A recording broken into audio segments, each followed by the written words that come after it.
ભગવાનની કૃપા વગર સંત નથી મળતા, સત્સંગ નથી મળતો. સત્સંગ મળે એટલે ભગવાનની કૃપા થઈ, અને સંત મળ્યા એટલે ભગવાનની कृपा થઈ. कृपा का ही फल है. जीवन में कोई भी अवसर हो, ये बात तो हमेशा ध्यान में बनी रहनी चाहिए. जाही विधि राखे राम, ताही विधि रही है. जेम राम राखे तेवी रीते रही है.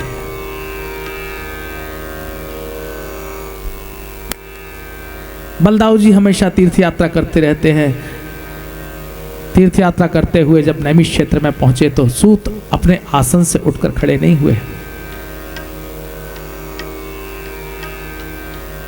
कुशासन में से एक कुशा निकाली, अभिमंत्रित की और सूत पर प्रहार कर दिया. सूत का सिर कटा, धरती पर लुढ़क गए, त्राही त्राही मच गई.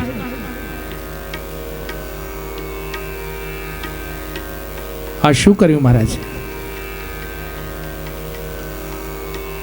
એટલી સરસ કથા કહી રહ્યા હતા સૂતજી મહારાજ. મારી નાખ્યા. બહુ અભિમાની હતા, એટલે અભિમાન કરે તો દંડ તો મળે છે. દાઉજી મહારાજ તો ક્ષણે રુષ્ટા ક્ષણે તુષ્ટા, રુષ્ટા તુષ્ટા ક્ષણે ક્ષણે પ્રસન્ન થઈ જાય તો વરદાન આપે, અને રુષ્ટ થઈ જાય તો રોષમાં આવી જાય તો તત્કાલ શાપ આપી દે, મારી નાખે. હવે કોણ કથા સંભળાવશે? અમને કોણ કથા સંભળાવશે? बलदाऊ जी ने कहा, चिंता करो मां, आत्मा वही पुत्र उत्पन्न इति वेदानुशासन. पिता का आत्मा ही पुत्र के रूप में जन्म लेता है, ऐसी वेदाज्ञा है, ऐसा वेद का उल्लेख है. अब इन सूत का बेटा ही आसन पर बैठेगा, वो कथा सुनाएगा. एक सूत है, एक सूत पुत्र है, वो भी सूत है. सूतजी ना नामनी खबर है तमने? आपने तो सूतजी सूतजी सूतजी सूतजी सांभळीए छे कथा में. सूतजी નું નામ શું છે?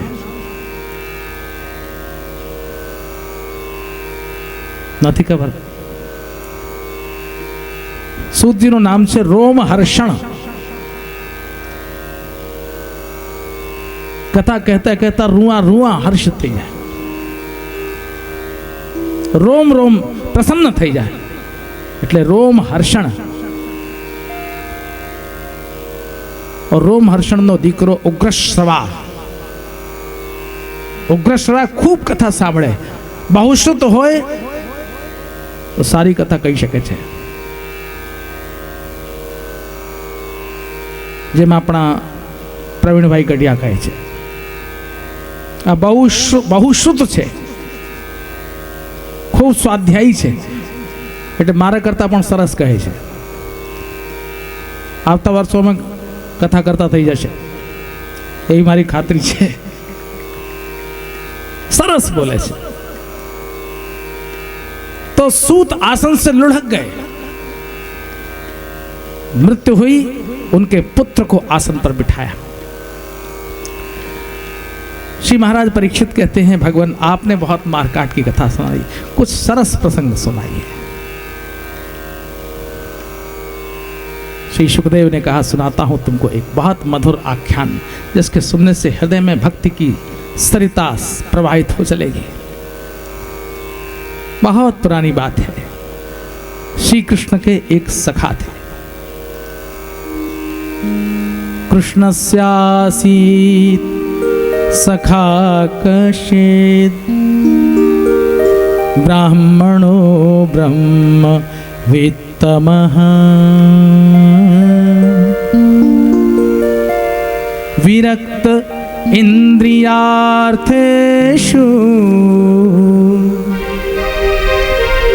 प्रशांतात्मा जितेन्द्रियः.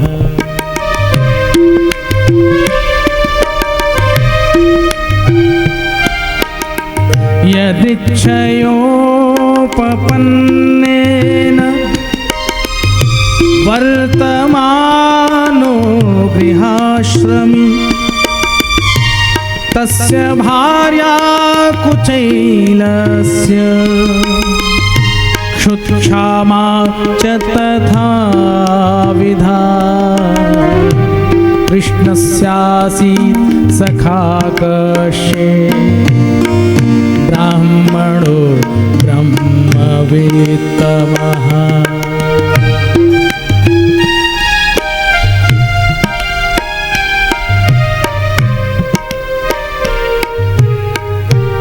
सुदामा नाम कृष्ण के एक पुराने सखा ब्राह्मण थे, ब्रह्म को जानने वाले थे, इंद्रियों से विरक्त थे, शांत स्वभाव के थे, किसी से कोई शिकायत नहीं। किसी के यहां 1 महीने में 2 एकादशी होती, सुदामा के यहां रोज एकादशी होती। कभी चूल्हा जला जला न जला, कोઈને પાસે માંગણી નહીં, કોઈ પાસે જઈને યાચના કરતા નથી। સાધારણ ગૃહસ્થ બ્રાહ્મણ અને ભગવાનના સ્મરણ કરી જીવન જીવે। ये सुदामा घनघोर परिस्थिति में भी जिसको ईश्वर से भी कोई शिकायत नहीं।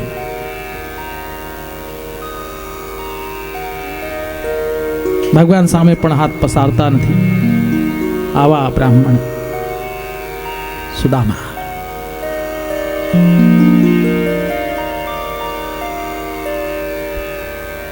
आंखों में आंसू आवी जाए। फटे वस्त्र पहने हुए सुशीला। सुदामा की पत्नी के बहुत से नाम शास्त्रों में मिलते हैं। सुशीला नाम बहुत प्रचलित है। एक दिन दुखी हो सुशीला ने सुदामा से कहा, मैंने सुना है श्री कृष्ण आपके बाल सखा हैं, एक बार द्वारका जाइए।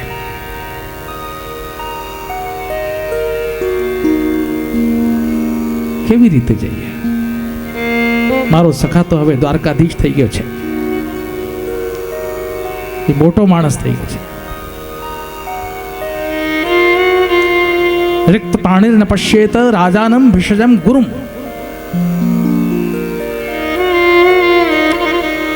राजा पासे, गुरु पासे, संतों पासे जाइए तो खाली हाथ ना जवाए, कुछ ना कुछ लेकर जाना चाहिए। आपने ત્યાં तो रसोई नहीं पण तकलीफ है, एक दाना भीख खाने को नहीं मिलता। क्षुधा से भरे हुए, भूख से व्याकुल आकुल, पेट और पीठ एक हो गए हैं, अंग पर वस्त्र फट गए हैं। आदमी अपनी जिंदगी किसी तरह जी लेता है, लेकिन आंखों के सामने बिलबिलाते भूख से व्याकुल बच्चों को देखकर बर्दाश्त नहीं होता। एक दिन सुदामा के बालकों ने सुशीला का आंचल पकड़ लिया। मां, मां बहुत भूख लगी।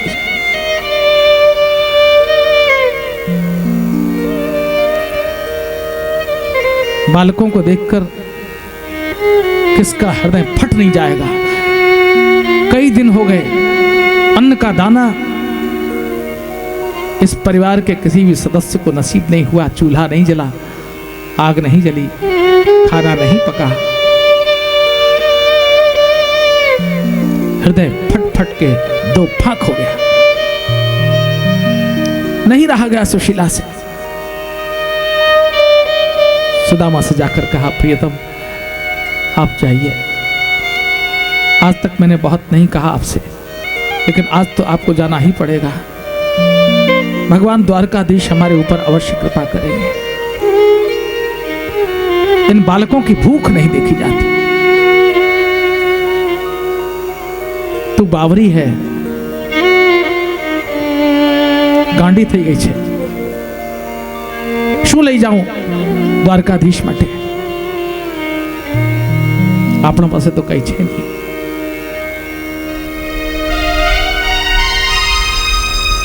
तंदुल लेकर आई सुशीला, पड़ोस से तंदुल लाई। इस गरीबनी की बात पर कोई भरोसा नहीं करता, गरीब की बात पर भरोसा कोई करता भी नहीं। मुट्ठी भर तंदुल भंडार घर से लेकर आई, बोली ले किस में लेगी। सुशीला के पास तो कोई पात्र नहीं, कोई बर्तन नहीं, कोई झोली नहीं, कोई वस्त्र नहीं। ध्यान आ गया, द्रौपदी ने अपनी कीमती साड़ी के पल्लू को चीरकर कृष्ण को अर्पण किया था, तो श्री कृष्ण ने द्रौपदी की लाज बचा ली थी। मेरी साड़ी तो कीमती नहीं, जगह जगह से फटी है, जीर्ण शीर्ण है, पर इतना विश्वास है कि कृष्ण मेरी भी लाज अवश्य नहीं जाने देंगे। सुशीला ने कीमती साड़ी न हुई तो क्या, उसी जीने वस्त्र की साड़ी के पल्लू को चर्र से चीर दिया, 2 पल्ला तिपल्ला करके उसी में तंदुल ले लिया। पति के सामने जाकर बोली, हवे तबे जाओ, તમારા મિત્રને કહેજો અમારી પાસે કોઈ વસ્તુ નથી, રામ રામ છે, राम राम केशव। दीर्घ निश्वास लेकर सुदामा ने तंदुल लिया, पोटली बांधी, चलने को तत्पर हुए। जैसे ही सुदामा एक चरण अपने घर के द्वार से बाहर निकले, द्वारकाधीश का हृदय दहल गया। सर्वधर्मान परित्यज्य मामेकम शरणम व्रज कहने वाले कृष्ण ने ध्यान किया, मेरा भक्त मेरी ओर आ रहा है। एक क्षण को हिल गए कृष्ण। मार्ग में चलते हुए सुदामा दिन भर चले, सूर्य शीश से उतरता हुआ पीछे की तरफ चला गया। संध्या ढली, रात्रि शुरू हुई। एक मार्ग की वाटिका में पत्थर की पटिया पर हाथ का तकिया लगाए सुदामा लेट गए। थके हुए थे, नींद आ गई। श्री कृष्ण ने अपने योग माया के आश्रय से सोए हुए सुदामा को द्वारका की वाटिका में बुलवा लिया। रात्रि बीती है, भोर हुई है। द्वारका के मंदिरों में घंट घड़ियाल की धुन, सिंधु की तरंगें तट से टकराकर उच्च स्वर का गुंजन करती प्रतीत होती हैं। सामवेद के स्वरों का गगन में गुंजायमान हो रहा है। पक्षियों के कलरव में मानो कृष्ण का वंदन प्रारंभ किया हो, और भास्कर की प्रथम रश्मि ने द्वारका के स्वर्ण शिखरों को स्पर्श किया। आनंदमय दृश्य। अचानक सुदामा उठकर बैठ गए। पास में काम करते हुए मालियों से पूछ बैठे, क्या આવી ગયો? महाराज आ द्वारका છે, द्वारका। द्वारका द्वारका तो बहुत दूर थी। अब महाराज ये हमको तो मालूम नहीं, पर ये द्वारका ही है। नित्य कर्म से निवृत्त हो सुदामा ने अंग वस्त्र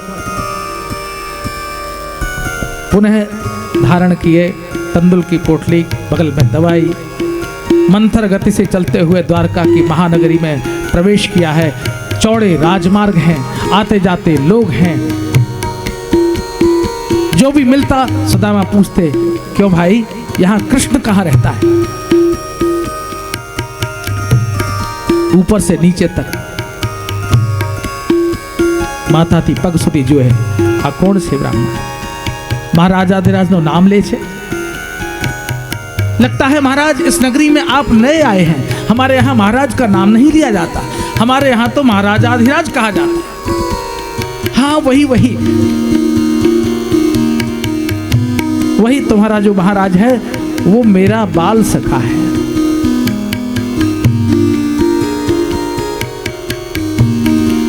पहले तो चकित थईने जोवा માંડ્યો, આ દીન દરિદ્ર બ્રાહ્મણ અને ક્યાં महाराज द्वारकानाथ। कोई सरखामणी नहीं, कोई बराबरी नहीं। क्या कहा महाराज? हूं कृष्णनो बाल सखा छू। महाराज मन में एक बात तो आई, लगता है कोई सिर फिरा है, बुद्धि फिर गई है। महाराज के मित्रता का दावा करता है। पूछ बैठे सुदामा, कृष्ण कहां रहते हैं? महाराज सीधे चले जाइए, वो मुख्य द्वार दिखाई दे रहा है, राज्य सभा का द्वार है। महाराज इस समय राज दरबार में विराजमान होंगे, गंभीर समस्याओं का चिंतन हो रहा है, देश देश के राज राजेंद्र आए हुए हैं। महाराज आदिराज के समक्ष अपना अपना निवेदन लेकर बैठे हुए हैं। धीमे धीमे चलते हुए सुदामा मुख्य द्वार पर पहुंचे। द्वारपाल ने सुदामा को देखा तो प्रणाम किया। बड़े आदमियों के सेवक भी बड़े होते हैं, उनका स्वभाव भी उनमें आ जाता है, उनमें विनम्रता होती है, विनय होता है, दीनता होती है, मधुर बोलते हैं। द्वारपाल ने प्रणाम किया।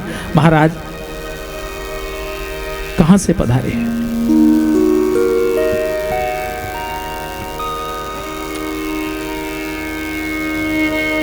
तुम्हारे जो महाराज आदिराज है ना, वो मेरे सखा है, मित्र है। तुम एक बार जाकर कहना, एक बार कहना, उनसे कहना कि उनका बाल सखा सुदामा आया है। द्वारपाल ने आसन बिछाया, सुदामा को उस पर बिठाया। 7 जोड़ी पार करके सुदामा जब भरे दरबार में प्रविष्ट हुए,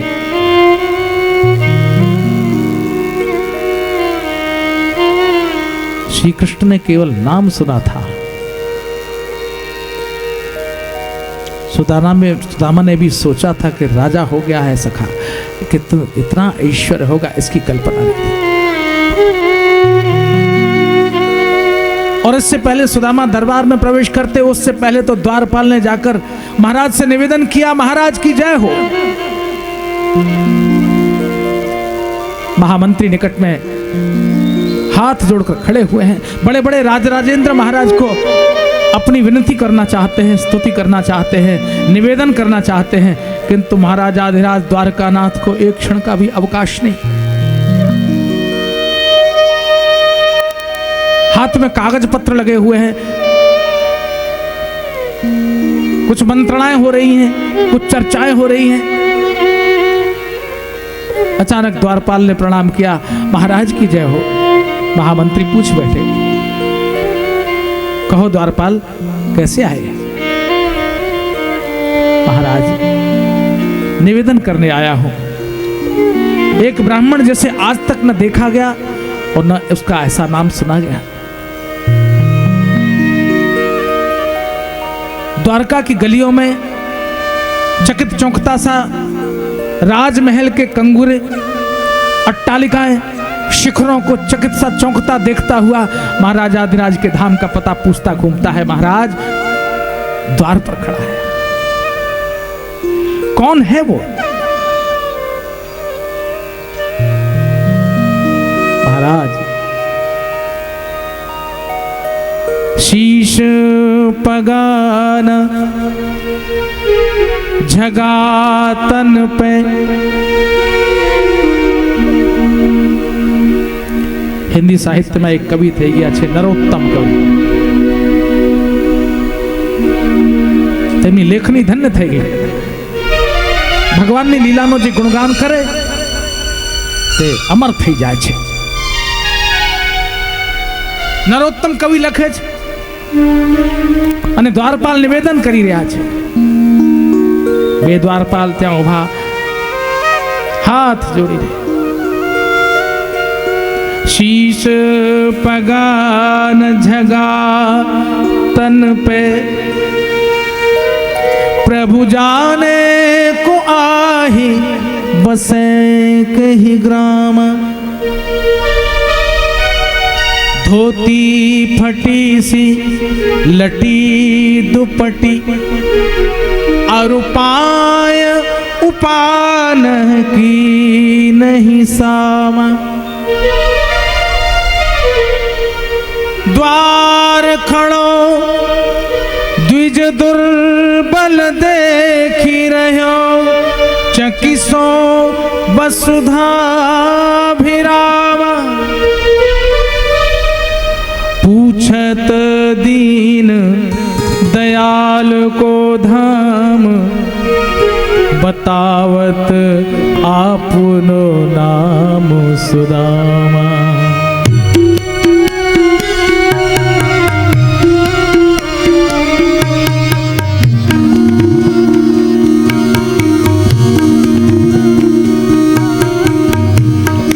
અંગમાં પૂર્ણ વસ્ત્ર નથી, ચરણોમાં પાદુકા નથી, માથા પર પાઘડી નથી, ફાટેલા વસ્ત્રો પહેરે આ બ્રાહ્મણ મહારાજ શ્રીનો મહારાજ આદિરાજનો ઠેકાણો પૂછે, કોણ છે? बतावत आपनो नाम सुदामा।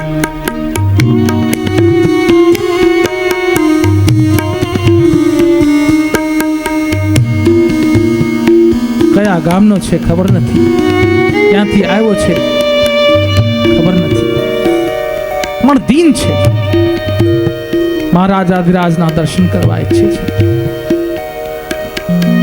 जैसे ही सुदामा शब्द कहा, राजाधिराज का ध्यान कागज पत्र में लगा हुआ था, ध्यान बटा हुआ था, मंत्रियों से सलाह ले रहे थे,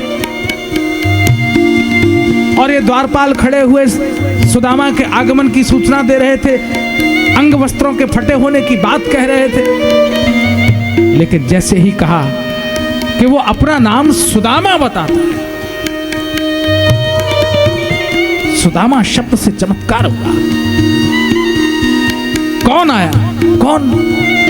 महाराज सुदामा। सुदामा। जैसे ही सुदामा सुना, हाथ में लगे हुए कागज पत्र फिसल कर धरती पर गिर गए। अच्छा उठकर खड़े हो। कौन? कौन? सुदामा महाराज। सुदामा।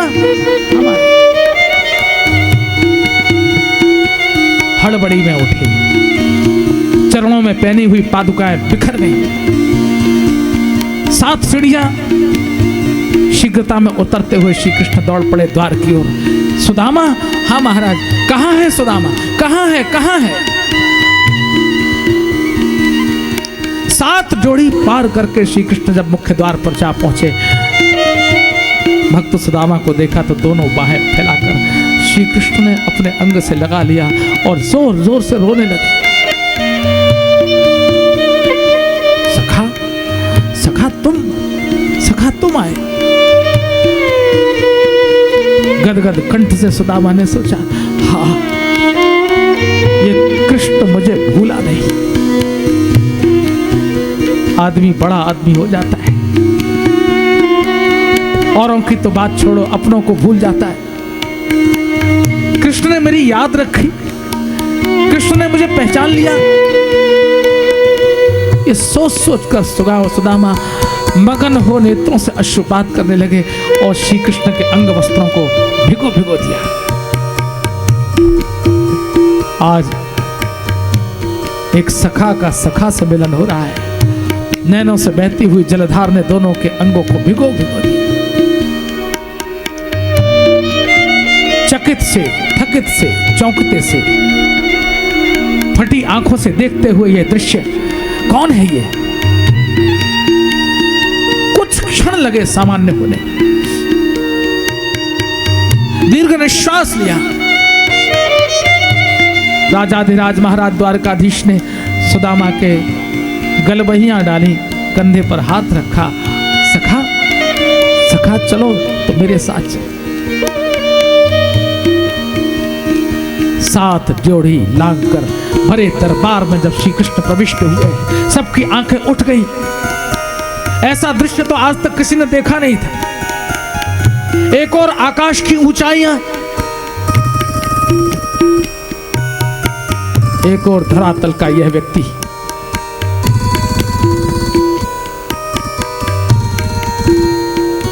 एक और ऐश्वर्य की प्रतिमूर्ति श्री कृष्ण, और एक और दरिद्रता की प्रतिकृति सुदामा। दोनों में कहीं कोई साम्य नहीं, दोनों में कहीं कोई तुलना नहीं। कौन है ये? प्रश्नवाचक दृष्टि उठ गई। कौन है ये? कौन है? कौन है? जिन महाराज को एक क्षण के लिए भी महाराजाओं की ओर, राजाओं की ओर, देश देश के राजेंद्रों की ओर देखने तक का अवकाश नहीं था, इस दरिद्र से दिखने वाले ब्राह्मण में क्या विशेषता है कि महाराज एक क्षण को आसन से उठकर खड़े हो गए। व्याकुल से दौड़कर इन्होंने इस ब्राह्मण को अपने हृदय से लगा लिया और रो रहे हैं। सुदामा का हाथ पकड़े हुए श्री कृष्ण अपने राज सिंहासन के निकट जा बैठे,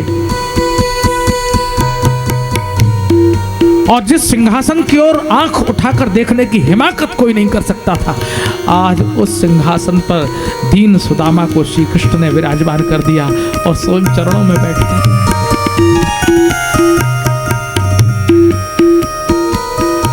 जिसके घर में अन्न के एक दाने का अकाल पड़ा, जिसके घर में रोटी के टुकड़े के लिए बच्चे बिलखते हो, जिसकी धर्मपत्नी को पहनने के लिए पूरे अंग वस्त्र न हो, जिसके घर में निराहार रहकर जीने का अभ्यास पड़ गया, उस दीन सुदामा को राजाधिराज महाराज ने अपने सिंहासन पर बिठा दिया और स्वयं चरणों में बैठ गए। कोमल करकमलों से सुदामा के चरणों को स्पर्श करते हुए श्री कृष्ण पूछ बैठे, सखा बहुत दूर से आए, पांवों में फटी हुई बिवाइयां श्री कृष्ण की उंगलियों से जा टकराए, स्थान स्थान पर कांटे गड़े हुए, कोमल उंगलियों के स्पर्श से महसूस हुआ नंगे पांव चलने वाला यह दीन ब्राह्मण मुझसे मिलने की आस लिए हुए कितना कष्ट पाके आयो।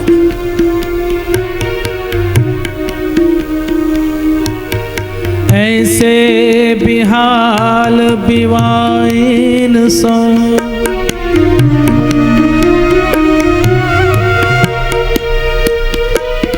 पग कंटक जाल लगे पुनि जोए,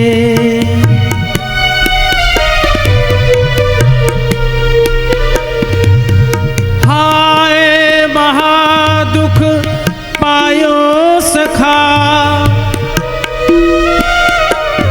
तुम आए इतै न किते दिन खोए।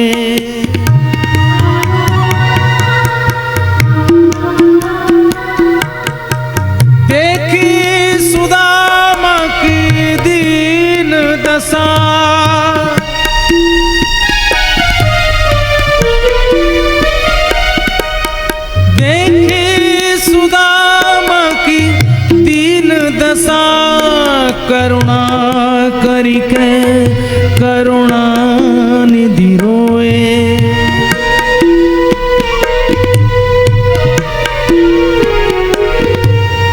पानी परात को हाथ छुयो नहीं, पानी परात को हाथ छुयो नहीं, नैनन के जल सो पग धोए।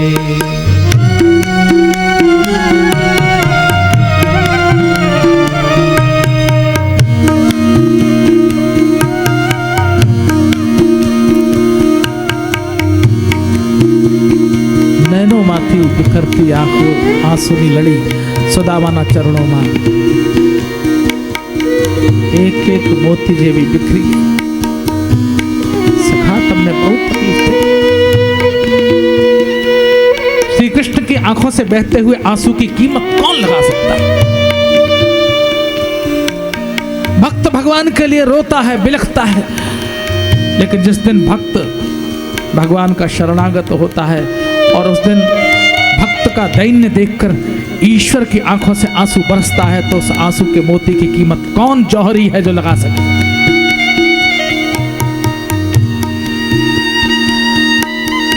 आंख के आंसुओं से सुदामा के चरणों को पखार दिया श्री कृष्ण।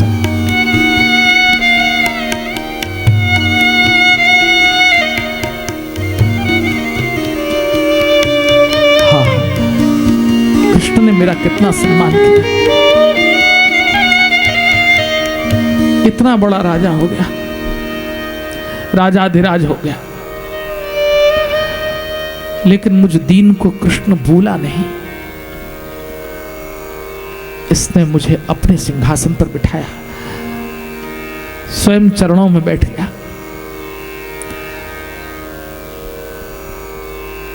इसका स्वभाव वैसा ही है, बदला नहीं। हाथ पकड़ लिया श्री कृष्ण ने सुदामा का। सखा, बहुत दिन के बाद आए, घर में सब कुशल तो है? जैसे ही श्री कृष्ण ने सुदामा से पूछा, घर में सब कुशल से तो है, एक क्षण को जो सुदामा सब कुछ भूल गए थे, द्वारका का ऐश्वर्य देखकर चकाचौंध हो गए थे, सब कुछ विस्मृत हो गया था। जैसे ही पूछा कुशल से तो है, वैसे ही सुदामा की आंखों के आगे उनकी झोपड़ी घूम गई। फटे वस्त्र पहने हुए सुशीला का चित्र नाच गया। भूख से व्याकुल बालकों का चीत्कार कानों में गूंजने लगा, पर सुदामा बोले नहीं। आंखों से आंसू की बूंद निकली और कपोलों से लुढ़कती हुई वस्त्र में जा गिरी। श्री कृष्ण ने देखा, अपने पीतांबर से सुदामा की आंखों के आंसू को स्वयं पोंछा। सखा, क्या बात? कुछ नहीं, तुमको देखकर मेरा हृदय भराया मित्र। सुदामा सोचने लगे, क्या कृष्ण मेरी परीक्षा लेना चाहता है? ये सर्वांतर्यामी कृष्ण, इसको पता नहीं कि मेरी झोपड़ी में कई दिन से अन्न नहीं पका? क्या इसको मालूम नहीं मेरे बालकों ने एक निवाला भी मुख में नहीं दिया? क्या ये मेरे मुख से कहलवाना चाहता है कि मैं अपनी दरिद्रता से परेशान होकर तेरे द्वार पर आया हूं कुछ मांगने? पर बोले नहीं। कैसा अद्भुत दृश्य होगा जब भक्त रोता होगा और भगवान उसके आंसू पोंछता होगा।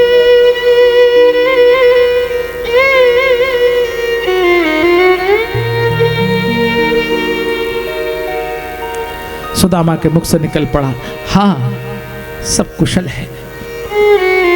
घनघोर दुख में भी जीने वाला भक्त कभी ईश्वर से भी नहीं कहता कि मैं दुखी हूं, क्योंकि मेरे दुख से मेरा भगवान दुखी ना हो। जिससे मैं प्रेम करता हूं, मेरे दुख से वो घबरा ना जाए, मेरे दुख से वो रो ना पड़े, उसकी आंखों में आंसू नहीं देख सकता कोई भक्त। इसलिए हमेशा कहता है, नहीं हाँ सुखी हूं, मुझे कोई तकलीफ नहीं।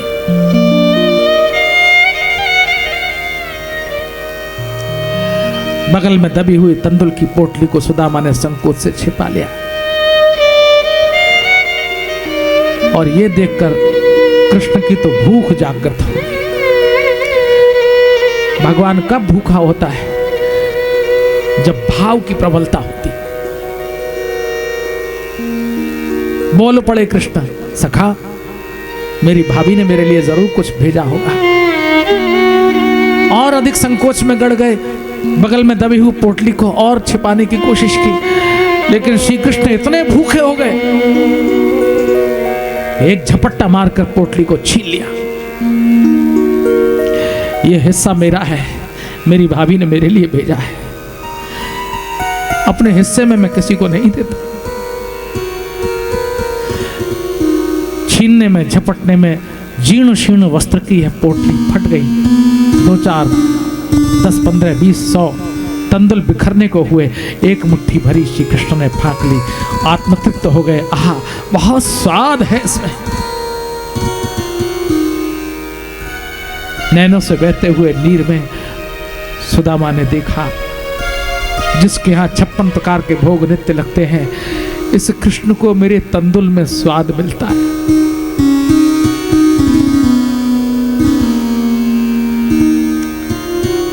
और लाओ सखा, और लाओ। सुदामा नहीं देना चाहते थे, तब तक तो दूसरी मुट्ठी भी भर ली।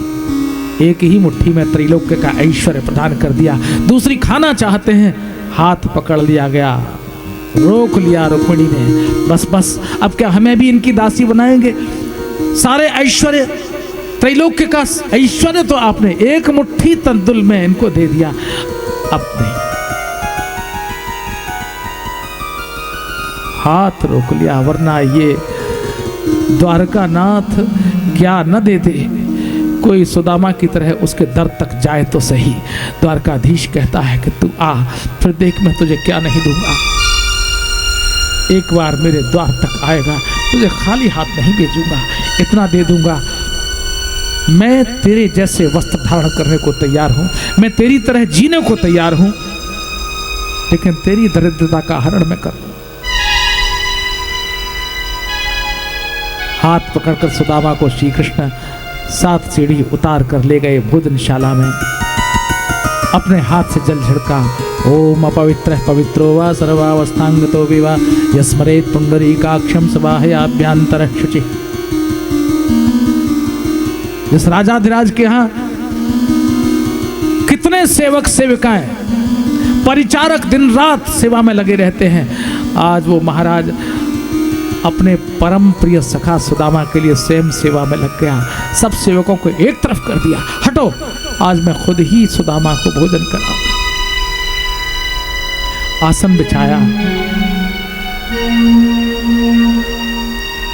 स्वर्ण के थाल में अनेक व्यंजन सजाकर श्री कृष्ण ले आए। जल का पात्र रखा, हाथ में पंखा ले लिया और सुदामा को पंखा झलने लगे। सखा प्रसाद पाओ। सुदामा एक क्षण को विचार करने लगे। कृष्ण इतना आग्रह कर रहा है, अगर नहीं मानूंगा ठीक नहीं होगा। बहुत आग्रह को देख सुदामा ने पूरी का कौर तोड़ा, खीर में डुबोया, हाथ ऊपर किया, मुख तक ले गए। अचानक फिर सुशीला का ध्यान आ गया। आंखों के आगे दिन की झोपड़ी घूम गई। उठा हुआ हाथ फिर नीचे आया, हाथ से कौर छूट गया। जिसके घर में जिसकी पत्नी और बच्चे भूख से बिलबिलाकर रहते हो, क्या उस व्यक्ति को किसी सोने के राजमहल में 56 प्रकार के व्यंजन का भोग लगाने का अधिकार है? उठा हुआ हाथ नीचे आया, पकड़ा हुआ कौर छूट गया। आंखों से 2 बूंद बरस गई थाली में। कृष्ण पूछ उठे, सखा क्या हुआ? पाओ?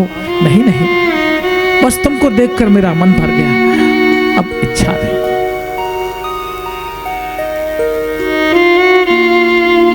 हाथ पकड़कर श्री कृष्ण सुदामा को अपने पलंग पर ले गए, अपनी शैया पर ले गए।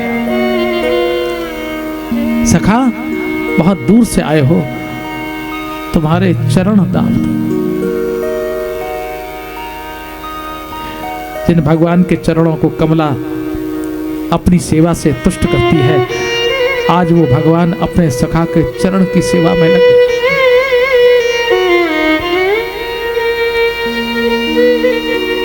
जिनके चरण कमल कमला के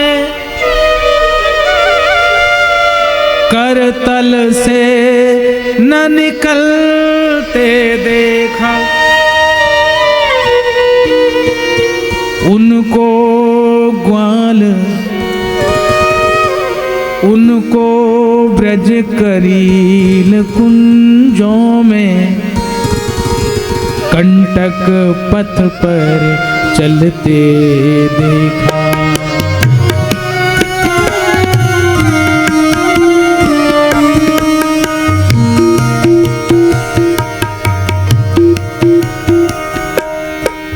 प्रबल प्रेम के पाले पड़कर प्रभु को नियम बदलते देखा, अपना मान टले टल जाए अपना मान, टले टल जाए जन का मान, न टलते देखा जन का मान, न टलते देखा।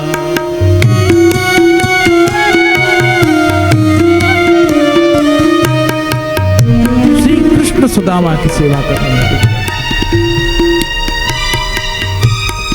उठे हैं, चलने को तत्पर हुए। सखा अब जाएंगे, और तब श्री कृष्ण सुदामा का हाथ पकड़े हुए द्वार तक छोड़ने आए।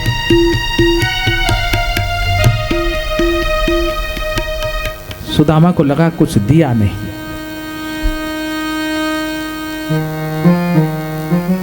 कृष्ण ने कुछ दिया नहीं, पर मैं कुछ कहूंगा नहीं। मैं कुछ कहूं तब देगा, मैं नहीं कहूंगा। नेत्र ऊपर उठाकर सुदामा ने कृष्ण को देखा। श्री कृष्ण समझ गए, सुदामा का संकोच जान गए।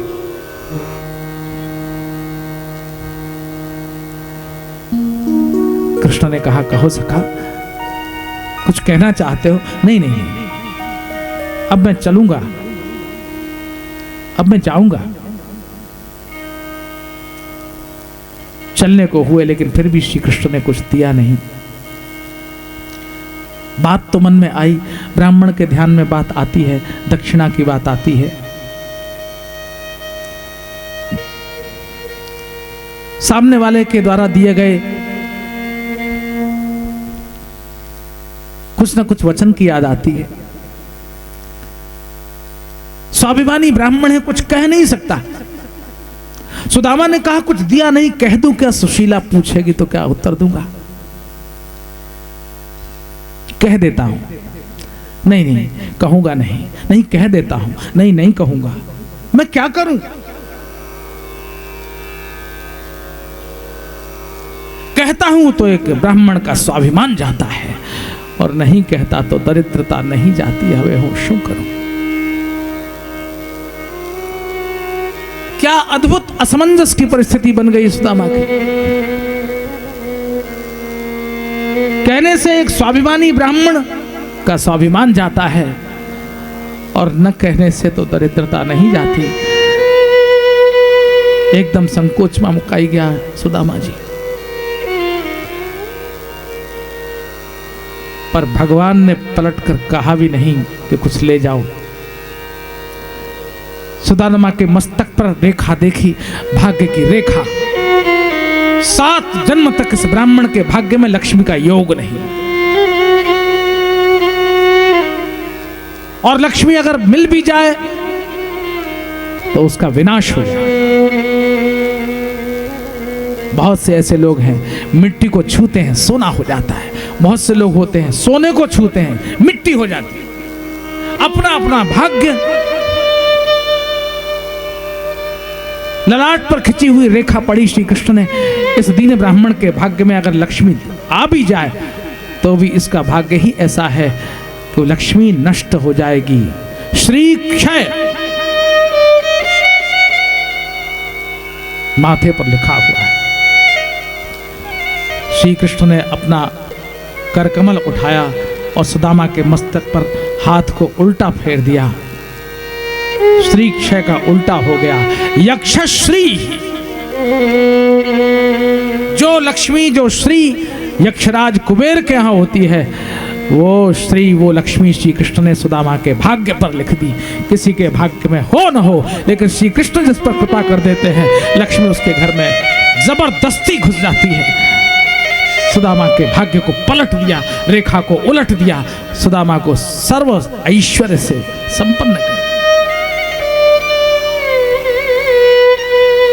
पर इस सुदामा प्रसंग में एक जो बहुत महत्वपूर्ण बात है, जोवा जोई है।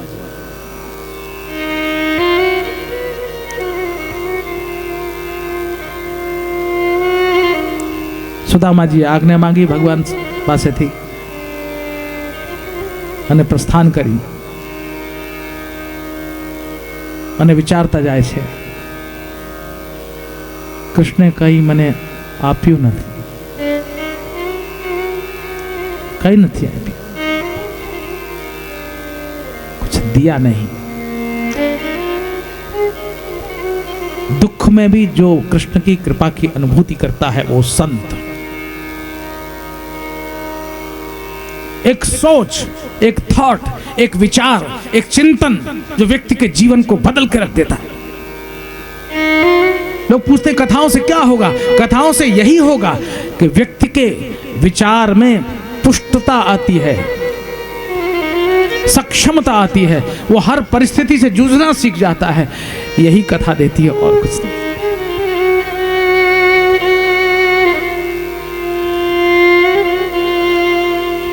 માત્ર પ્રસાદ લઈને જ સંતુષ્ટ થવાની વાત નથી,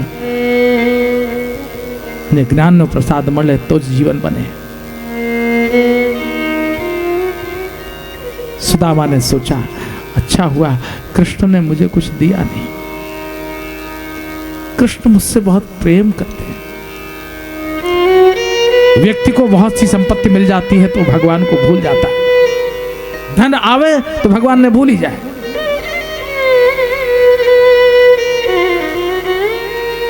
दुख में सुमिरन सब करें, सुख में करे न कोई।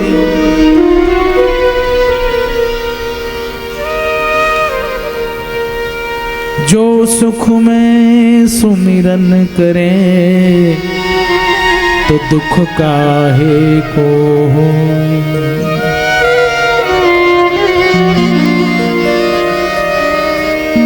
कृष्ण मुझसे प्रेम करते हैं, मुझे इसलिए नहीं दिया कि अगर इसको मैं बहुत धन दे दूंगा तो ये सुख पाकर मुझे भूल जाएगा। भगवान नहीं चाहते कि मैं भगवान को भूलूं। अधनोयं સુદામાજી નું ચિંતન છે। શ્રીમદ ભાગવતકાર કહી રહ્યા છે अधनोयं धनं प्राप्य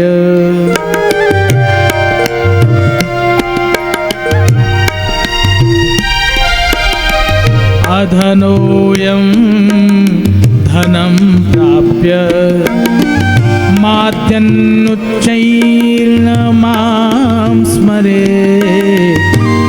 अधनोयं धनं प्राप्य माद्यन्नुच्चैर्न मां स्मरे। इति कारुणिको नूनम्, इति कारुणिको नूनम् धनं मे भूरि न ददात्। अधनोयं धनं प्राप्य।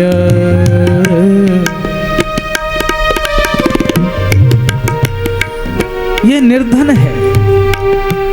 धनम प्राप्य, धन प्राप्त करके माद्यन्नुच्चैर्नमां स्मरेत्, जैसे ही धन प्राप्त करेगा तो मेरा स्मरण नहीं करेगा। सुदामा कह रहे हैं मुझे नहीं दिया, बहुत अच्छा किया। क्यों? करुणा की कृष्ण ने। अगर धन दे दूंगा तो सुदामा मुझे भूल जाएगा, इसलिए भगवान ने अच्छा किया जो मुझे कुछ धन नहीं दिया। क्यों? ताकि मैं धनहीन होकर भगवान की याद तो करता रहूं, प्रभु को कभी न भूलूं, इसलिए भगवान ने ऐसा किया। तो विषम परिस्थितियों में भी जीने की राह निकाल लेने वाले लोग सुदामा सरीखे संत हैं। और सचमुच सुदामा जब लौटकर आए तो जहां अपनी झोपड़ी छोड़ गए थे वहां विराट सोने का राजमहल खड़ा हुआ था।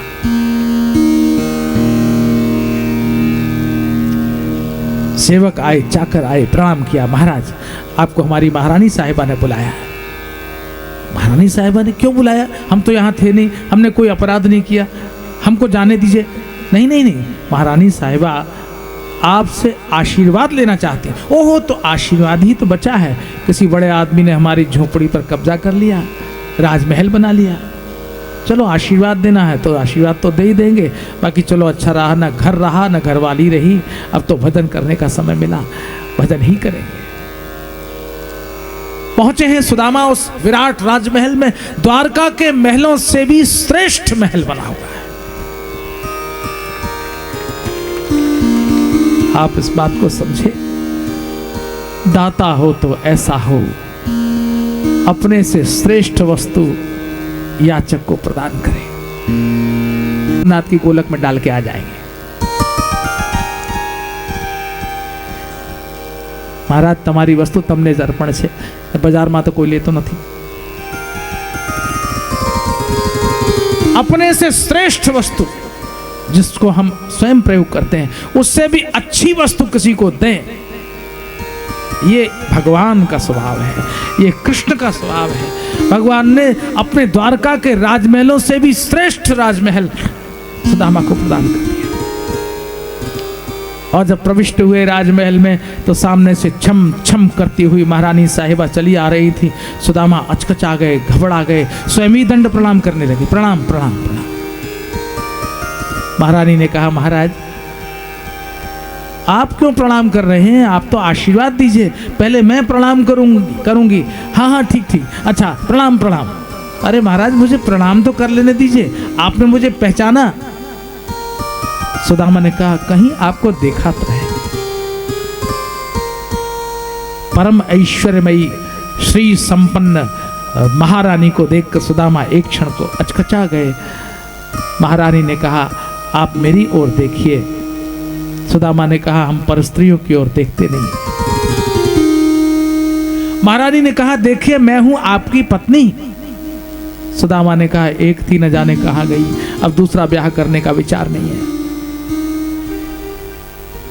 महारानी ने कहा, महाराज ऐसी बात नहीं, आप एक बार देखिए मेरी ओर, निगाह तो उठाइए। मैं हूं मैं, आपकी ही धर्मपत्नी सुशीला। जैसे ही सुशीला कहा, सुदामा ने नेत्र ऊपर किए। जिस सुशीला को फटे वस्त्रों में झोपड़ी में छोड़ गए थे सुदामा, वो सुशीला आज बेशकीमती मणिमाणिक जटित हीरे मोतियों से जड़े हुए गहने धारण किए हुए वस्त्रों में सामने खड़ी हुई थी। सुदामा की आंखें फटी रह गई। तू सुशीला? हाँ, मैंने आपसे कहा था ना, एक बार द्वारका जाइए, द्वारकानाथ हमारे ऊपर अवश्य कृपा करेंगे।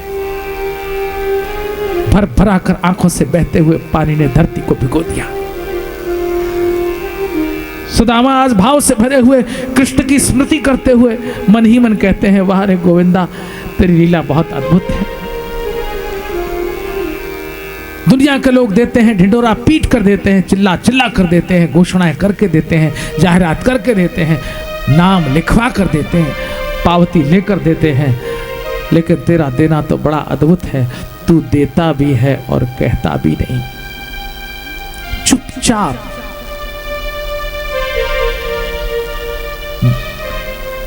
આપણા શાસ્ત્રોમાં છે, જમણા હાથથી દાન કરો અને ડાબા હાથને ખબર ન પડે। આ છે ખરેખર દાન, पता ही न लगे किसने दिया। આજે પણ વૃંદાવનમાં બહાર ગામથી લોકો આવે છે, બહુ ઠંડી પડે છે અને પરિક્રમા માર્ગે ઘણા એવા ગરીબો નિર્ધનો ઊંઘતા હોય છે, ઉકળું, એની પાસે કોઈ કંબલ નથી, કંઈ ઓઢવાનું નથી, ચૂપચાપ ગાડીમાંથી ઉતરીને એને કંબલ ઓઢાઈ દે છે અને લેનારને ખબર નથી કોણ આપી ગયું, पता नहीं चलता। दाएं हाथ से दीजिए, बाएं हाथ को पता न चले, यह है दान। श्री कृष्ण का देना अद्भुत है, वो कहता नहीं और देता इतना है कि झोली में न समाए, उठाए न उठे, पोटली इतनी भारी ले जाना मुश्किल हो जाए। सुदामा ने कहा, गोविंदा तेरा देना बहुत अद्भुत है, तू कहता भी नहीं और चुपचाप इतना देता है। सुशीला, तुझको धन चाहिए था, तुझे धन मिला, मुझे तो भजन से काम, भजन सिवाय मेरी जिंदगी चल नहीं सकती। इसलिए सुदामा भजन करने में लग गए और सुशीला को ऐश्वर्य और संपत्ति प्राप्त हुई। ऐसे गरीब निवाज श्री कृष्ण द्वारकाधीश सबके जीवन के दुख दूर करें, सबको ऐश्वर्य और धन प्रदान करें। इस कामना के साथ आज के इस सुदामा प्रसंग को हम पूर्णता की ओर ले जा रहे हैं। आइए 2 घड़ी प्रभु के नाम का स्मरण करें, फिर आगे थोड़ी सी चर्चा करेंगे। श्री राधे राधे राधे, जय जय जय श्री राधे। श्री राधे राधे राधे, जय जय जय श्री राधे। श्री राधे राधे राधे, जय जय जय श्री राधे। श्री राधे राधे राधे, जय जय जय श्री राधे। जय जय जय श्री राधे, जय जय जय श्री राधे। जय जय जय श्री राधे, जय जय जय श्री राधे। जय जय जय श्री राधे, जय जय जय श्री राधे। जय जय जय श्री राधे, जय जय जय श्री राधे। राधे राधे राधे, जय जय जय श्री राधे। राधे राधे राधे, जय जय जय श्री राधे।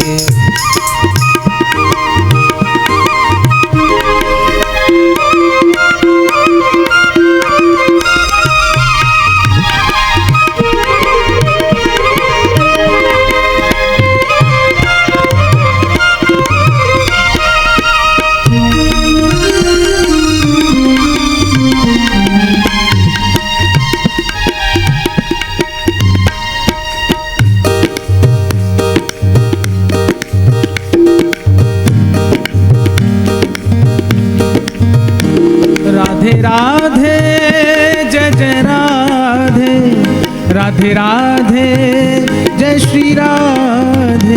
राधे राधे, जय जय राधे। राधे राधे, जय श्री राधे। राधे राधे जय जय राधे, राधे राधे जय श्री राधे। राधे राधे, जय जय राधे। राधे राधे, जय श्री राधे। राधे राधे जय जय राधे। राधे राधे, जय जय राधे। श्री राधे राधे जय जय राधे। राधे राधे, जय जय राधे। जय जय राधे राधे राधे। जय जय राधे राधे राधे। श्री राधे राधे राधे, जय जय जय श्री राधे। श्री राधे राधे राधे, जय जय जय श्री राधे। राधे राधे राधे, जय जय जय श्री राधे। राधे राधे राधे, जय जय जय श्री राधे। राधे राधे राधे, जय जय जय श्री राधे। राधे राधे राधे, जय जय जय श्री राधे।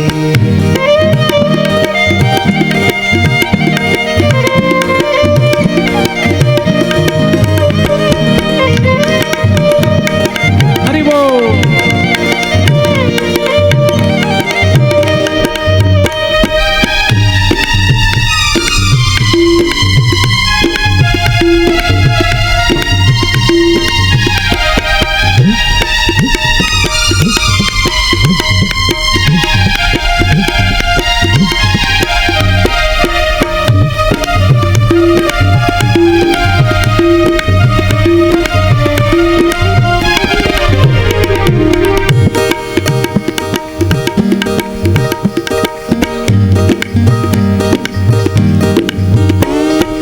राधे गोपाल जय जय राधे राधे राधे। राधे गोपाला, जय जय राधे राधे राधे। जय जय राधे गोपाल जय जय राधे राधे राधे। मुरली मनोहर नंदलाला, जय राधे राधे राधे। राधे राधे राधे राधे राधे राधे राधे।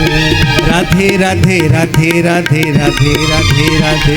श्री राधे राधे राधे राधे राधे राधे राधे। राधे राधे राधे राधे राधे राधे राधे। राधे बरसाने वाली राधे राधे। राधे बरसाने वाली राधे राधे।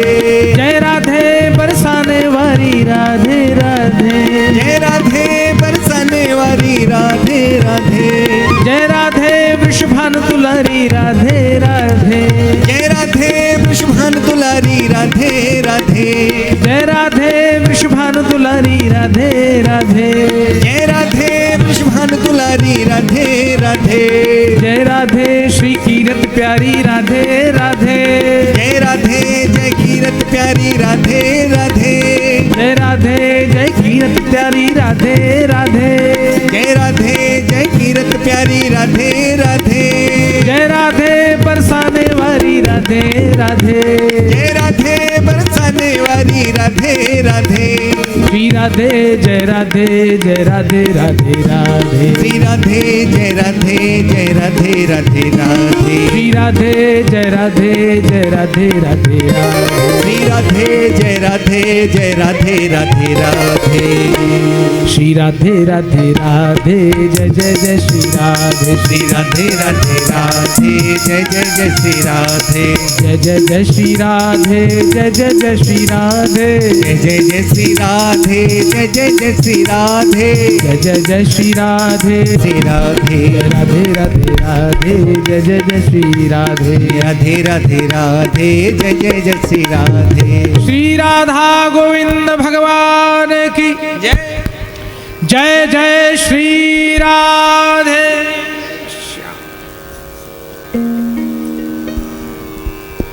महाराज परीक्षित जिज्ञासा कर रहे हैं उनकी दादी सुभद्रा का विवाह कैसे हुआ। दादी थी भगवान की बहन सुभद्रा, अर्जुन के साथ कैसे विवाह हुआ। अर्जुन को 1 वर्ष के लिए तीर्थाटन करना पड़ा। 5 पांडवों में यह सहमति थी कि जब द्रौपदी किसी एक की सेवा में होगी तो बाकी 4 में से कोई भी उस कक्ष में प्रवेश नहीं करेंगे। अगर कोई भूल चूक से प्रवेश कर जाएगा तो उसको 1 वर्ष तक तीर्थ यात्रा में जाना पड़ेगा।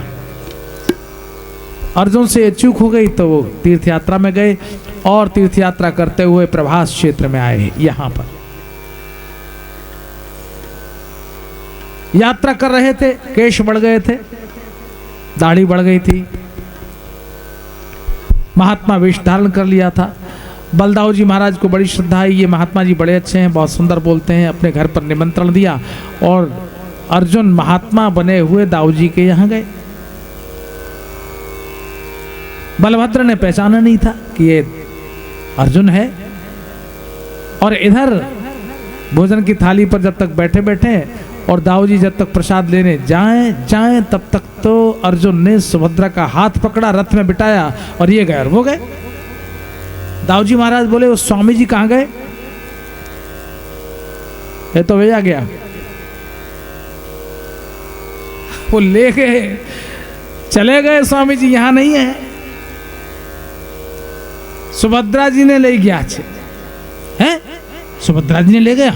हाँ महाराज ले गए, तो क्या करें। अब तो दाऊ जी की भ्रिकुटी तन गई, आंखें लाल हो गई। श्री कृष्ण ने समझाया, दाऊ भैया ये तो अर्जुन है, अपना प्रिय है, अपनी बहन के योग्य वर है और पिताजी माताजी की सम्मति है।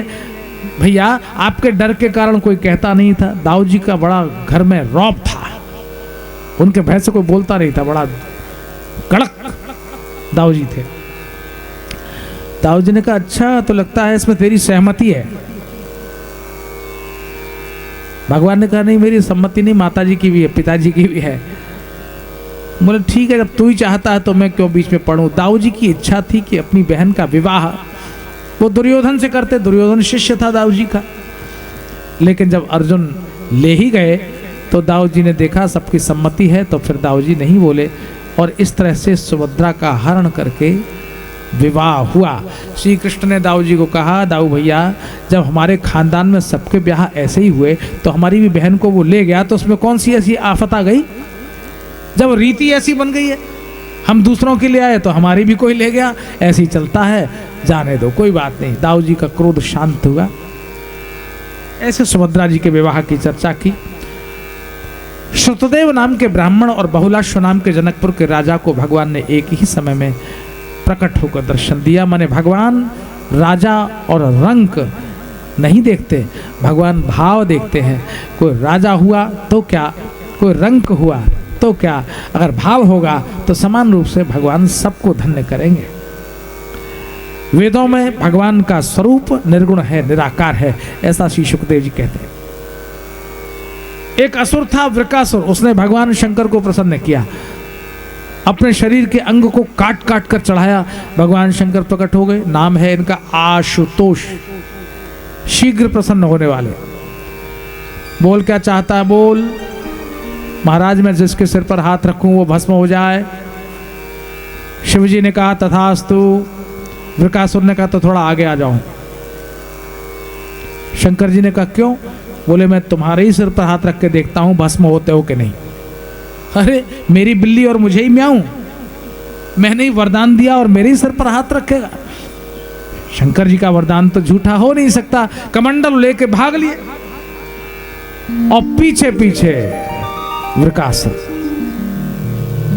आगे आगे शंकर जी। भवानी ने भगवान नारायण का स्मरण किया, हे देव हमारे घर वाले तो बड़े भोले हैं, सीधे साधे हैं, नाम ही इनका भोला बाबा है। ये चाहे जिसको चाहे जो वरदान देते हैं, सोचे बिना समझे बिना चाहे जो। अब आप ही देखो, अब कुछ करो। नारायण ने बटुक रूप धारण किया और ब्राह्मण के रूप में मार्ग में प्रकट हो गए। अरे अरे वृकासुर जी, आप शकुनी पुत्र, इतने बड़े खानदान के आप कहाँ जा रहे हैं? माथे पर पसीना आ गया, हांफनी चल रही है, हांफ रहे हैं क्या? बोले शंकर को भस्म करूंगा। अरे कैसे करेंगे? तो शंकर ने मुझे वरदान दिया है, जिसके सिर पर हाथ रखूंगा वो भस्म हो जाएगा, मैं शंकर को ही भस्म करूंगा। अरे कहाँ चक्कर में पड़ गए। जब से सती ने शरीर छोड़ा है तब से शंकर तो बावला हो गया, बावला। चिता की भस्म रमाए रहता है, भांग पिए रहता है, होश में बिल्कुल नहीं मिलता। उसकी बात पर क्या भरोसा कर लिया? कहीं कोई किसी के सिर पर हाथ रखने से भस्म होता है बोला? और आपको मेरी बात पर विश्वास नहीं तो आप अपने ही सिर पर हाथ रख के देखिए। आदमी बात में फंस जाता है, जरा सी बात में फंसता है, जरा सी बात। एक आदमी के ऊपर मुकदमा हो गया, और कौन सा मुकदमा हुआ? मानहानि का। उसने उसको गाली दे दी, अपशब्द कह दिया, और उसने मुकदमा ठोक दिया। वकील ने कहा मैं छुड़ा दूंगा। जरूर छुड़ा दीजिए। बोले फीस अभी नहीं है, मैं आप पहले छुड़ा दीजिए फिर दे दूंगा। बोले ठीक है, 20,000 रुपया लूंगा। हाँ दे दूंगा मैं। अदालत में खड़ा हुआ और वकील ने समझा दिया। बोले जो कुछ भी जज साहब पूछें, जो कोई भी वकील पूछे, तुम तुरंत हर उत्तर में कहना बैं। खड़ा हो गया। अब वकील ने पूछा क्यों? तुमने हमारे मुवक्किल को गाली दी? उसने कहा बैं। जज साहब ने कहा अरे भाई क्यों नहीं बताते हो, तुमने उसको गाली दी? उसने कहा बैं। वकील ने कहा हुजूर, मी लॉर्ड, ये बेचारा बोल नहीं सकता, गूंगा है, ये गाली कैसे दे सकता है? जज ने कहा बात बिल्कुल ठीक है, मुकदमा खारिज, ससम्मान बरी किया जाए। वो निकल के बाहर आया। वकील ने कहा देखो छुड़वा दिया ना, अब लाओ 20,000 रुपया। उसने कहा बैं। बोले मुझको कहने को थोड़ी कहा था। उसने कहा बैं। बात में फंसता है आदमी। जब इंसान की बात में इंसान फंस सकता है तो भगवान की बात तो कैसी होगी आप सोच सकते हैं। भगवान ने कहा किसी के सर पर हाथ रख के भला कोई भस्म होता है? आप अपने सर पर हाथ रख के देखिए।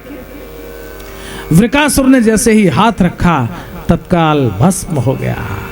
भगवान शंकर का ऐसा स्वभाव है, अभी तक अपने स्वभाव से गए नहीं है, जाते नहीं है, अपना स्वभाव बनाए हुए हैं। भगवान नारायण ने कहा कि आप ऐसे वरदान क्यों देते हो? वरदान आप दे देते हो, भागना मुझको पड़ता है। शंकर जी ने कहा आज के बाद सोच के दूंगा, लेकिन आदत भगवान शंकर की अभी तक गई नहीं है। जो शिव के मंदिर में जाकर एक बार घंटा बजा देता है और जो इच्छा होती है वो सहज में मांग लेता है। बोलिए सोमनाथ भगवान की। महादेव की आदत है, चाहे जो देते हैं सारे ऐश्वर्य प्रदान। एक बार बस, और किसी भी बात के कहने से खुश हो जाता है। कुछ कहो, बम बम कह दो, बड़बड़ बड़बड़ कर दो, कुछ अड़ंग बड़ंग बोल दो तो भी भगवान खुश, वाह क्या बोल रहा है मेरा भक्त, बहुत अच्छा बोल रहा है। कुछ नहीं आता हो तो बगड़ बम बम बोल दो, हो गया करो। ऐसे भगवान शंकर उदार हैं, सहज ही दान देते हैं, जो चाहो सो मिलता है। भृगु जी महाराज ने तीनों देवताओं की परीक्षा लेने में भगवान नारायण को श्रेष्ठ विनयी सिद्ध किया।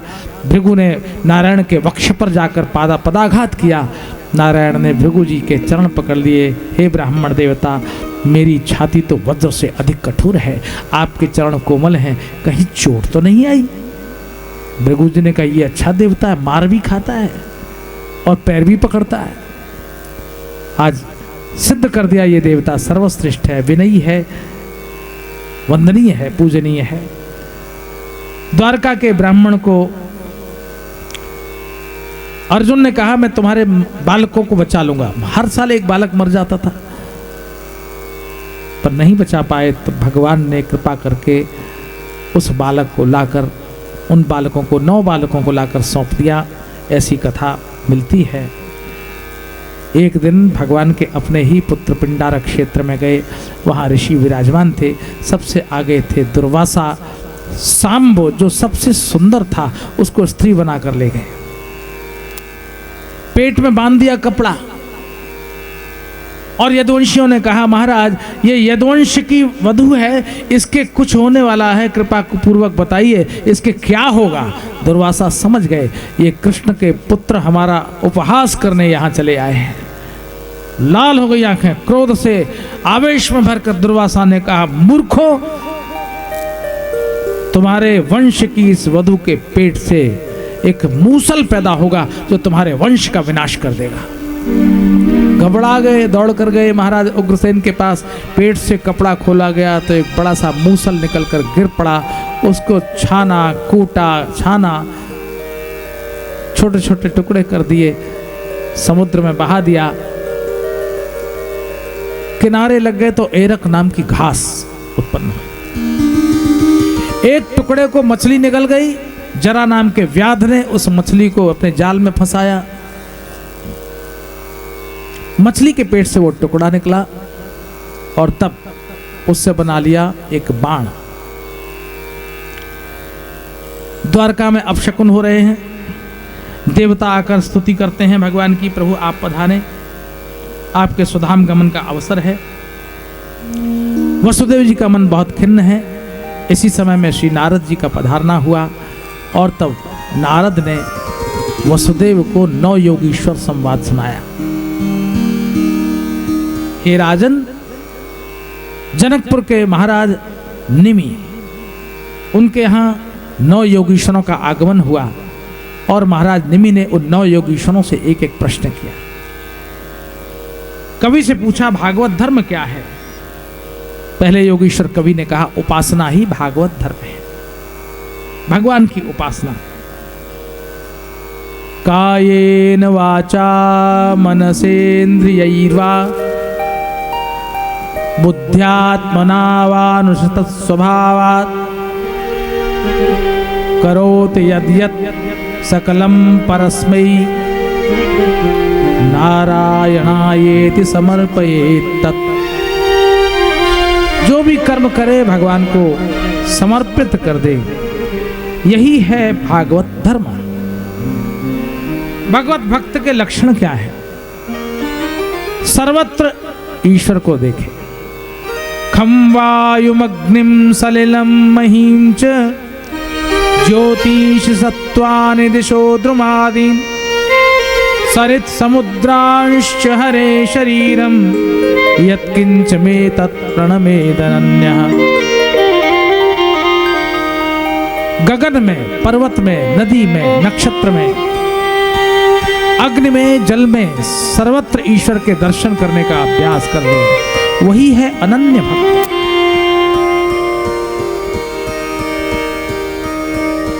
अंतरिक्ष जी माया के संबंध में बताते हैं, जो नहीं है वो माया है।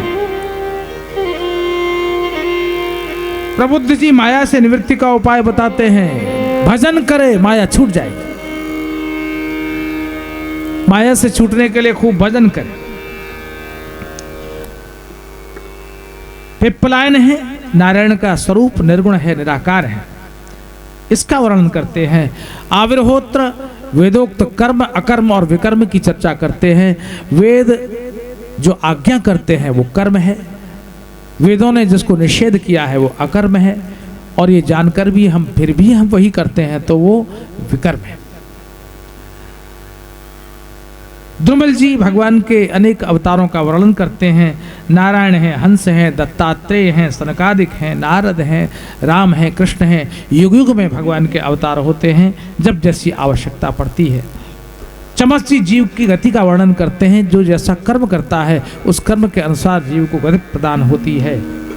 करभाजन जी भगवान के युग युग के वर्ण का, सतयुग में श्वेत, त्रेता में लाल और द्वापर में श्याम और कलयुग में एकदम काला वर्ण भगवान का होता है। अलग अलग युगों में भगवान के रंग भी अलग अलग होते हैं। इस तरह सबने, सारे योगीश्वरों ने, 9 योगीश्वरों ने निमि जी महाराज को जो उपदेश दिया वो नारद जी ने सुनाया वसुदेव जी को। वसुदेव जी धन्य हुए। सीधी सी बात है, भगवान के बाप को भी संतों की आवश्यकता पड़ती है, तो हम जैसे साधारण जीवों को संतों की तो आवश्यकता पड़ेगी ही पड़ेगी। ईश्वर के बाप को भी अगर मुक्त होना है तो उसे भी नारद जैसे संत की आवश्यकता पड़ती है। ईश्वर अपने दास को मुक्त नहीं कर सकता, ईश्वर का नाम कर सकता है। ईश्वर मुक्त नहीं कर सकता, ईश्वर बंधन में डालता है, संसार में फेंक देता है। लेकिन संत भगवंत नहीं के मुकाबले में अधिक श्रेष्ठ हैं। गुरु ईश्वर से भी श्रेष्ठ है। संसार में फंसे हुए को गुरु उबार लेता है और बंधन से मुक्त कर देता है। इसलिए नारद जी ने उपदेश देकर वसुदेव जी को धन्य किया, कृतकृत्य किया। देवताओं की प्रार्थना हुई है। इस बीच में उद्धव का आगमन हुआ है। प्रभास क्षेत्र जाने की तैयारी है और उद्धव को श्री कृष्ण कहते हैं, मेरे पूर्वज महाराज यदु एक बार वन में गए और उन्होंने देखा एक बड़ा अलमस्त फकीर लेटा हुआ है। वो और कोई नहीं, गुरु दत्तात्रेय थे। उन्होंने बताया अपने 24 गुरुओं के संबंध में। 24 गुरु बनाए दत्तात्रेय भगवान ने। पृथ्वी से क्षमा सीखा, वायु से संतोष, आकाश से अखंडता, जल से निर्मलता स्वच्छता, अग्नि से तप, चंद्रमा से आत्मा की एक रूपता, सूर्य से अपरिग्रह, कबूतर से असंगता, अजगर से प्रारब्ध पर निर्वाह, समुद्र से मर्यादा, पतंगे से अनासक्ति, भौरे से माधुकरी वृत्ति, हाथी से आसक्तिहीनता, मधु संग्रही से असंचय, हरिण से लौकिक संगीत न सुने, मछली से स्वादहीनता और पिंगला नाम की वेश्या से निराशा का उपदेश लिया। आशा ही परमम दुखम, नैराश्यम परमम सुखम। जीवन में निराशा ही बहुत सुख देने वाली है। जिससे आस लगाओगे एक दिन वो टूटेगी और दुख होगा। इन सबको गुरु बनाया। कुरर नाम के पक्षी से त्याग सीखा, कन्या से एकाकीपन, बाण बनाने वाले से लक्ष्य का संधान, सर्प से स्थायी आवास न बनाए, मकड़ी से माया का विस्तार न करे, भृंगी से तद्रूपता, और सबसे अंतिम में जो गुरु बनाया वो ये शरीर भी नश्वर है। जिसको हम इतना प्रेम करते हैं, इतना उसको संभाल कर रखते हैं, वो शरीर भी एक दिन साथ छोड़ देता है। इससे भी सीखा संसार नश्वर है, जितनी प्रियता करोगे वो एक दिन धोखा देगा, ये शरीर भी छोड़कर चला जाएगा। ऐसे भगवान दत्तात्रेय ने अपने 24 गुरुओं की चर्चा सुनाई। भगवान उद्धव को कहते हैं, हे उद्धव, लौकिक पारलौकिक भोग असार हैं। बद्ध और मुक्त 2 प्रकार के जीव हैं। बंधन में बंधे रहते हैं, साधन करते हैं, ध्यान धारणा करते हैं, भगवत प्राप्ति कर जाते हैं। भगवान ने सांख्य शास्त्र का उपदेश दिया। 12 प्रकार के यम, 12 प्रकार के नियमों की चर्चा की, और तब तितिक्षु ब्राह्मण जो उज्जैनी में रहते हैं, जिन्होंने बहुत सा धन जोड़ा लेकिन अंत में कुछ काम नहीं आया, उनकी चर्चा करके भगवान ने उद्धव से कहा, हे उद्धव, अब तुम बदरिकाश्रम जाओ। गच्छोद्धव मया आदिष्टो बदर्याख्यम मम आश्रमम, मेरे आदेश से तुम बद्रीनाथ धाम जाओ, वहाँ तीर्थ जल का सेवन करते हुए कालांतर में मुझको प्राप्त हो जाओगे। उद्धव ने भगवान को प्रणाम किया है और वहाँ से प्रस्थान कर गए। बोलिए श्री कृष्णचंद्र भगवान की। इस तरह भगवान श्री कृष्ण ने अपने सारे यदुवंशियों को कहा, हम सब चलेंगे प्रभास क्षेत्र, अपने जीवन के अंतिम क्षणों में कुछ पुण्य सत्कर्म करेंगे। सब के सब जा पहुंचे प्रभास क्षेत्र में, लेकिन सत्कर्म तो नहीं हो पाया। भगवान श्री कृष्ण एक पीपल के वृक्ष के नीचे जा विराजे और उधर यदुवंशी आपस में सुरापान करके लड़ बैठे। भारी युद्ध हुआ। बलदाऊ समझाने आए, किसी की समझ में नहीं आया, तो यहीं इसी सरस्वती के तट पर यदुवंशी आपस में युद्ध करके प्राण छोड़ बैठे। ईश्वर का बेटा भी नहीं बचता यदि वो संत का अपमान करे। भगवान को सब कुछ बर्दाश्त है, लेकिन संतों के अपमान करने वाले को ईश्वर छोड़ता नहीं है और हस्तक्षेप भी नहीं करता। ऋषियों का उपहास करने वाले यदुवंशी आपस में ही युद्ध कर करके प्राण छोड़ बैठे। बलदाऊ जी यहीं इसी सरस्वती के तट पर ध्यानस्थ विराजमान हुए और सदैव भगवान के धाम को प्राप्त हो गए। बोलिए श्री बलदाऊ जी महाराज की। पीपल के वृक्ष के नीचे बैठे हुए भगवान श्री कृष्ण, जरा नाम के व्याध ने बाण चढ़ाया। उसी लौह के मूसल से बना हुआ वो बाण प्रभु के चरणों की नख चंद्रिका में भ्रम हुआ। कहीं हरिण की आंख है। जरा ने संधान किया बाण का, प्रभु के चरणों से लगकर वो बाण कुंठित हो गिर पड़ा। घबराया हुआ आया, क्षमा याचना करने लगा। भगवान ने कहा, ये मेरी ही इच्छा से हुआ है, तुम डरो मत। पिछले अवतार में मैंने छिपकर तुम्हें मारा था, इस अवतार में तुमने छिपकर मुझ पर प्रहार किया। कभी कभी मैं अपनी प्रसन्नता के लिए ऐसी लीला किया करता हूं। उस अवतार में तुम बाली थे, मैं राम था, मैंने छिपकर तुमको मारा था। इस अवतार में तुम व्याध बने और मैं कृष्ण हूं।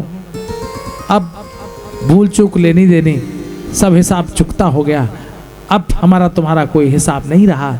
यद्यपि ईश्वर कर्म के बंधन में नहीं है, कर्म के अधीन नहीं है, कर्म फल मुक्त है, लेकिन ईश्वर अपनी इच्छा से लोक लीला के लिए कभी कभी ऐसी ही लीलाएं करता है।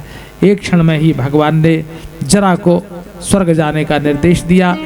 3 परिक्रमा करके जरा नाम का यह व्याध भगवान के धाम में गया और तब देवताओं ने स्तुति की है, प्रार्थना की है। शंख चक्र गदा पद्म लिए हुए भगवान श्री कृष्ण उस पीपल के वृक्ष के नीचे एक क्षण में ही देवताओं से पूजित हुए सदैव अपने धाम में पधारे और ये पृथ्वी छोड़कर चलते बने।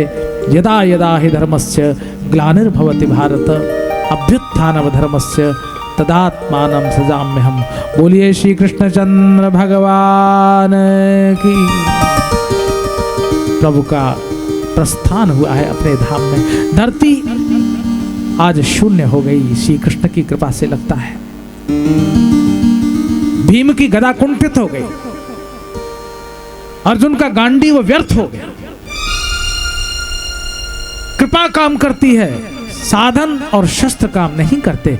श्री कृष्ण की कृपा से ही सबके ऊपर अपना अपना गौरव था, लेकिन श्री कृष्ण की कृपा हटी। लूट लिया भीलों ने, वनवासियों ने अर्जुन को लूट लिया, गांडीव को टूक टूक करके समुद्र में फेंक दिया। लोग समझते हैं साधन से जय होती है, साधन से जय नहीं होती, भगवान की कृपा से जय होती है, भगवान की कृपा से फल प्राप्ति होती है। इस तरह ये पांडव जो भगवान की कृपा के पात्र थे, श्री कृष्ण का सुधाम गमन हुआ, अति दुखी हुए। प्रथम स्कंद में आप सुन चुके हैं कि इन पांडवों को वैराग्य हुआ और हिमालय की ओर चले गए थे। भगवान अपने धाम में गए हैं, यदुवंशियों का संहार हुआ है। श्री महाराज परीक्षित ध्यान से कथा सुन रहे थे। पूछते हैं महाराज आगे क्या होगा। सुधामानुगते कृष्णे यदुवंश विभूषणे कस्य वंशो भवत् पृथिव्याम एतदा चक्षु मे मुने। आगे किसका वंश चलेगा, कैसा चलेगा? सुखदेव जी कहते हैं आगे चलकर कुछ कुछ काल के राजा होंगे और वो भी नष्ट हो जाएंगे। कली का प्रभाव होगा, धीरे धीरे धर्म की हानि होगी। ततश्चानुदिनम धर्मः सत्यम शौचम क्षमा दया कालेन बलिना राजन नंक्षन्त्यायुर्बलम स्मृति।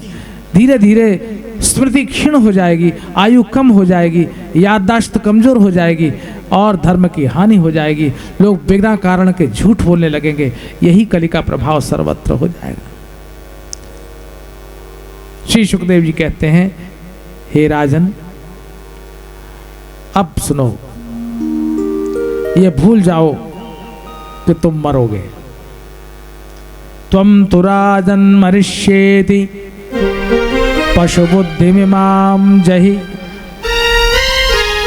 तुम मरोगे, इस पशु बुद्धि का त्याग कर दो, क्योंकि मरना ही पशु बुद्धि है और मोक्ष का चिंतन ही यह मानवीय बुद्धि है।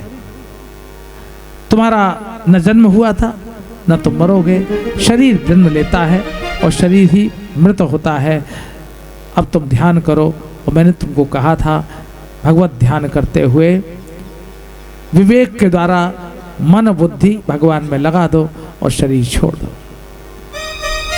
सुखदेव जी का पूजन किया है महाराज परीक्षित ने, और तब महाराज परीक्षित गंगा के तट पर जा विराजे। एक क्षण में ही ध्यान किया, सारी इंद्रियों को बुद्धि के द्वारा मन सहित भगवान में लगाया और एक क्षण में ही इस शरीर का परित्याग कर दिया। बोलिए श्री परीक्षित जी महाराज की, श्री सुखदेव जी महाराज की। बल खाता हुआ तक्षक आया, महाराज परीक्षित के मृतदेह पर फण मारा, राख के ढेर में परिवर्तित हो गया। गंगा की तरंग आई, बहा कर ले गई। महाराज परीक्षित तो पहले ही भगवान के धाम के अधिकारी हो गए थे। इस तरह जब जन्मेजय ने सुना, परीक्षित के पुत्र जन्मेजय ने सुना मेरे पिता को तक्षक ने डसा है, उन्होंने नाग यज्ञ कराया और बाद में ऋषियों के द्वारा कहे जाने पर काल की महिमा बताई, जिसकी जब आ जाती है कोई न कोई बहाने से आती है। तुम्हारे पिता को इसी तरह मरना था और मरे क्या, वो तो मुक्त हो गए। बंद करो ये नागदाह। और तब नाग यज्ञ समाप्त किया जन्मेजय ने। यों महाराज परीक्षित को तो मोक्ष हुआ और सुखदेव जैसे प्रथम दिवस आए थे, आज पुनः सुखदेव जी का वहाँ से प्रस्थान हुआ है। श्री सूत जी ऋषियों को यह वाणी कहते हुए अब विराम की ओर जा रहे हैं। और सूत जी कहते हैं हे ऋषियों, निरंतर 7 दिवस तक आपने ये कथा सुनी, भाव से सुनी, भक्ति से सुनी, समर्पित होकर सुनी। जिन्होंने रोज सुनी वे भाग्यशाली हैं, उनको संपूर्ण भागवत कथा का निश्चित रूप से फल प्राप्त होगा। लेकिन जिन्होंने 7 दिन नहीं सुनी, 5 दिन सुनी, 4 दिन सुनी, 2 दिन सुनी, जो लोग घूमने चले गए, कथा के समय घूमने चले गए और बाद में आकर बैठ गए, उनको निराश नहीं होना चाहिए, उनके लिए भी समाधान है। अगर थोड़ा सा भी सुना, अगर एक वाक्य भी सुना, उनको भी संपूर्ण कथा का फल प्राप्त हो जाएगा। ये कैसी अद्भुत महिमा है भागवत महापुराण की। पूज्यपाद श्री स्वामी जी महाराज कितनी सुंदर बात कर रहे थे। अद्भुत महिमा है इस भागवत का। एक श्लोक, आधा श्लोक, एक पाद सुनने भर से ही जीव की मुक्ति हो जाती है, उनको भी अवश्य ही मुक्ति प्राप्त होगी। ऐसा आश्वासन श्री सूत शौनकादिक ऋषियों को ही नहीं, सारे जगत के जीवों को देना चाहते हैं। भागवत महापुराण में 12 स्कंद हैं और प्रत्येक स्कंद में भगवान की भिन्न भिन्न कथाएं हैं, भक्तों की कथाएं हैं। प्रथम स्कंद में कैसे व्यास जी ने भागवत महापुराण रचा, नारद जी के ने अपने पूर्व जन्म का वृत्तांत सुनाया और व्यास जी ने भागवत महापुराण की रचना की। सुखदेव जी का जन्म, महाराज परीक्षित का जन्म, भीष्म पितामह का शरीर छोड़ना, श्री कृष्ण की कृपा करना, ये कुंती जी की स्तुति, ये प्रथम स्कंद में वर्णन करने में आए। दूसरे स्कंद में किस तरह से भगवान की प्राप्त करने के लिए, भगवान को प्राप्त करने के लिए अंतिम समय में क्या करना चाहिए, ये समाधान सुखदेव ने किया। अगर आपको ध्यान नहीं हो तो आइए वो श्लोक हम फिर दोबारा दोहरा लें। मरने से पूर्व हमको क्या कर लेना चाहिए, आप मेरे साथ दोहराएंगे, आपको ध्यान आ जाएगा। हमें ये साधन करना चाहिए। भागवत के दूसरे स्कंद में आया, जितासनो जितश्वासो गो जितेन्द्रियः, जितसंगो जितेन्द्रियः, स्थूले भगवतो रूपे, स्थूले भगवतो रूपे, मनः संधारये धिया, मनः संधारये धिया। आसन को जीते, श्वास को जीते, संग को जीते और इंद्रियों को जीते, और अंत में बुद्धि के द्वारा मन को भगवान में निवेश कर दे, लगा दे और शरीर को छोड़ दे। यही अंतिम समय में करना चाहिए। तीसरे स्कंद में सृष्टि संबंधी वर्णन करने में आया, कैसे महाराज पृथु ध्रुव का चरित्र, प्राचीन बरहे की चर्चा की गई। आगे के स्कंद में नारद जी के संबंध में चर्चा, महाराज प्रियव्रत की चर्चा, महाराज नाभि की चर्चा, ऋषभदेव की चर्चा, जड़ भरत की चर्चा करने में आई। द्वीप वर्ष समुद्र इत्यादि का वर्णन भी किया गया। सप्तम स्कंद में भगवान के अवतार की, जिसमें नृसिंह रूप से भगवान खंभ फाड़ कर प्रकट हुए, उसकी चर्चा करने में आई है। अष्टम स्कंद में भगवान की मनवंतरों की जो लीला कथाएं हैं उसका वर्णन किया गया है। नवम स्कंद में सूर्यवंशी राजाओं की चर्चा है। दशम स्कंद में भगवान श्री कृष्ण के अवतार की चर्चा है और दशम स्कंद उत्तरार्ध में भगवान के विवाह इत्यादि की चर्चा है। एकादश स्कंद में भगवान के सुधाम गमन की चर्चा है। यदुवंशियों को शाप, यह भी चर्चा हम आपके समक्ष वर्णन कर चुके हैं। और द्वादश स्कंद में अब श्री महाराज परीक्षित का कैसे मोक्ष हुआ, श्री सुखदेव जी का प्रस्थान हुआ, इसकी अभी अभी हम चर्चा कर चुके हैं। मृकंड ऋषि के पुत्र मार्कंडेय ने भगवान की माया का कैसे दर्शन किया और उस जल के बीच में खड़े हुए वटवृक्ष के एक पत्ते पर कैसे भगवान बालमुकुंद अपने चरणों का अंगूठा मुख में दिए हुए रसपान कर रहे हैं, उसका हम जरा ध्यान करें। भगवान के इस आनंदमय रूप का चिंतन करें, स्मरण करें। करारविंदेन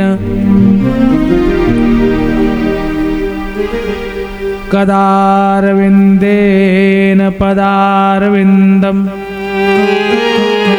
मुखारविंदे विनिवेशयन्तम वटस्य पत्रस्य पुटे शयानं बालं मुकुंदम मनसा स्मरामि।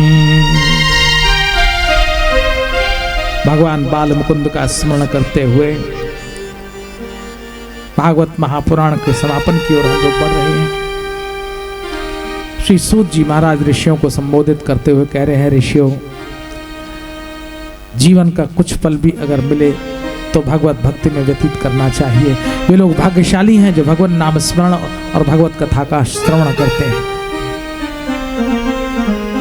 आप सबने एक निमित्त बनाकर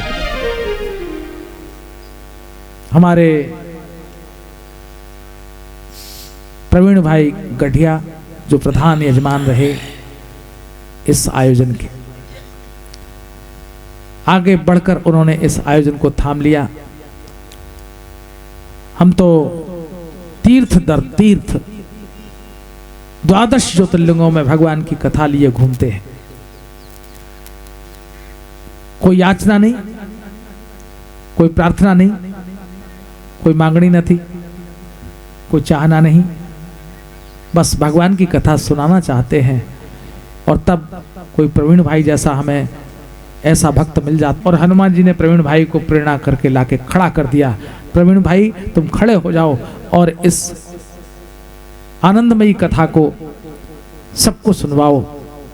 प्रवीण भाई आगेवान हो गए, आगे बढ़ गए, और उनके माध्यम से आप सबने ये कथा सुनी। निश्चित रूप से भगवान सोमनाथ की कृपा है, और क्या कह सकते हैं। हमारे भाई प्रदीप भाई चंदा राणा, उनके सुपुत्र शैलेश भाई चंदा राणा, उन्होंने अग्रणी होकर इस कार्य में बहुत ही ज्यादा मेहनत की, और तब ये कार्यक्रम आज सफल होने की ओर है।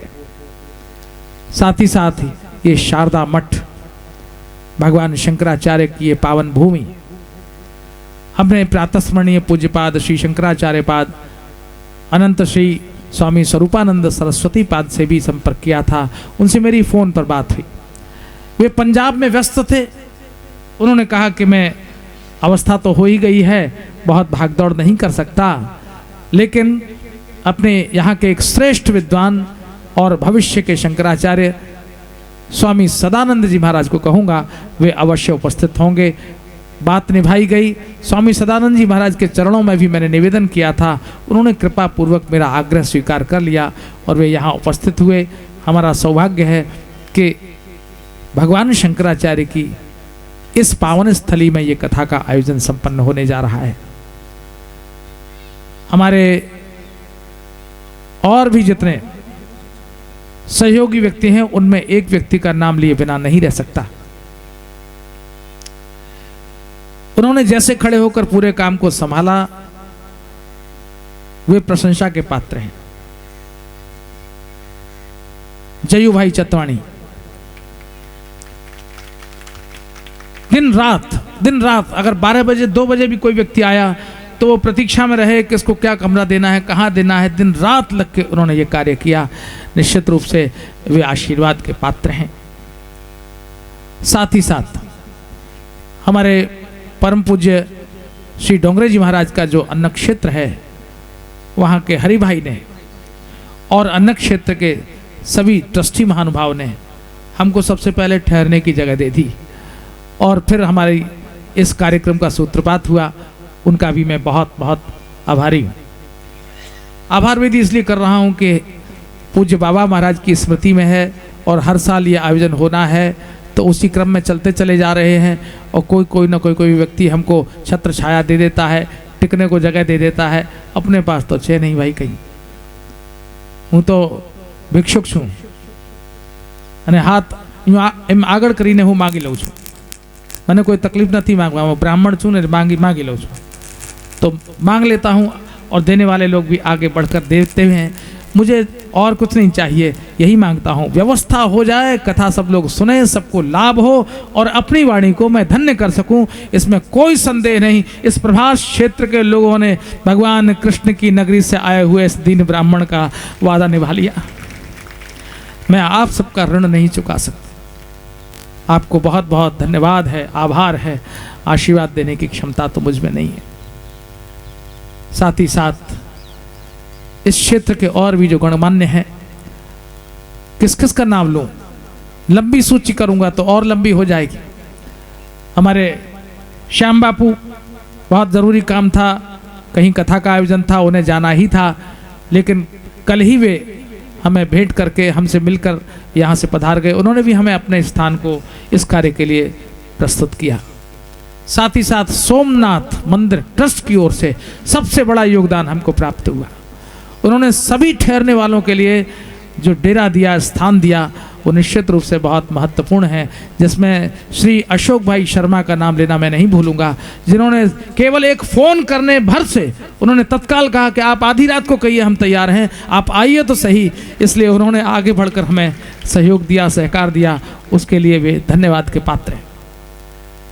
मैं हर तरह से सोमनाथ ट्रस्ट के सभी महानुभावों को, ट्रस्टियों को, और यहाँ सोमनाथ नगरी के, प्रभास क्षेत्र के, वेरावल के, राजकोट के, यहाँ तक कि संपूर्ण सौराष्ट्र के उन सभी लोगों के प्रति कृतज्ञ हूँ, जिन्होंने हर तरह से किसी न किसी तरह योगदान किया इस आयोजन का, उन सब के प्रति मेरी शुभकामनाएं हैं, सद्भावनाएं हैं। भगवान उनका मंगल करें, प्रभु उनके ऊपर करुणा बरसाएं, भगवान सोमनाथ की कृपा दृष्टि उनके ऊपर हमेशा पड़ती रहे।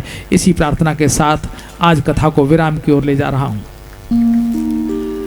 और भी बहुत से नाम हैं, और भी बहुत सी बातें हैं, क्या क्या कहूँ, ये बात बढ़ती चली जाएगी और फिर यह कथा तो पूरी नहीं होगी। लेकिन मैं भी क्या करूँ, मुझे भी ट्रेन पकड़नी है 8 बजे की, उस ट्रेन के साथ ही मुझे निकलना है। और ये सोचकर आप सबसे मैं विदा लेता हूँ। माइक वालों को जल्दी हो रही क्योंकि माइक की पैकिंग करेंगे, तो इन्होंने झट से हटा लिया, बोले अब चलो, ये संकेत दे रहे हैं कि जल्दी चलिए, पैक करना है, वृंदावन जाना है। हमारे वृंदावन से ही आए हैं ये। तो आज इस सब आभार विधि तो हमारे विक्रम भाई करेंगे, दवे जी करेंगे। लेकिन पुनः पुनः मैं आप सबके प्रति आभार अपनी ओर से करता हूँ।